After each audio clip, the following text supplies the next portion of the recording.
மன்னாரில் காற்றாலை அமைப்பது சம்பந்தமாக நிறைய பிரச்சனைகள் வந்து மன்னார் பிரதேசத்தில் வந்து போய்கொண்டிருந்தது.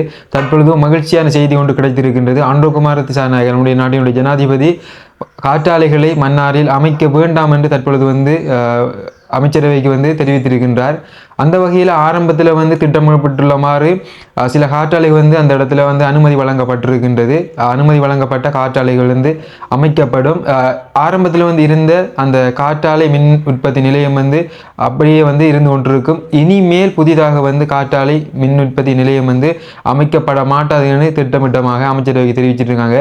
அமைச்சரவைக்கு தெரிவித்து அமைச்சரவையின் ஒப்புதலை வழங்க எரிசக்தி அமைச்சர் வந்து தெரிவித்திருக்கின்றார். உண்மையிலேயே ஒரு மகிழ்ச்சியான செய்தி.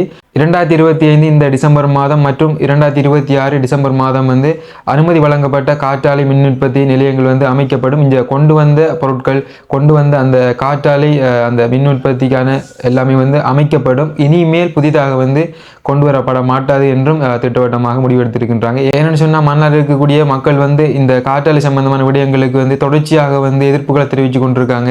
அப்போ ஒருவர் விருப்பம் மக்களுடைய விருப்பம் இல்லாமல் ஒரு விஷயத்தை வந்து நடைமுறைப்படுத்த வேணாம் என்று ஜனாதிபதி வந்து தெரிவித்திருக்கின்றார். ஆரம்பத்தில் இந்த காற்றாலை அமைப்பதற்கு இங்கே அப்ரூவல் கொடுக்கப்பட்டதுக்கான காரணம் பார்த்தீங்கன்னா மன்னார் பிரதேசத்தில் அதிகளவிலான காற்று ஏனைய ஆற்றல் வளங்கள் கொண்ட பிரதேசமாக இந்த மன்னார் வந்து அடையாளப்படுத்தப்பட்ட காரணத்தாலாம் வந்து பார்த்தீங்கன்னா இந்த இடத்துல வந்து அந்த காற்றாலை மின் உற்பத்தி நிலையம் வந்து அமைக்கப்பட இருந்தது.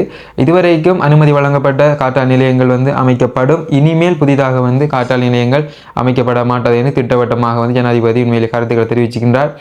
இன்றைக்கு கிடைக்கப்பட்ட செய்தி. மேலும் உடனுக்குடன் செய்திகளை அறிந்து கொள்ள சதிப் ரிப்போர்ட் யூடியூப் சேனலை சப்ஸ்கிரைப் செய்து வைத்துக் கொள்ளுங்கள். நன்றி, வணக்கம்.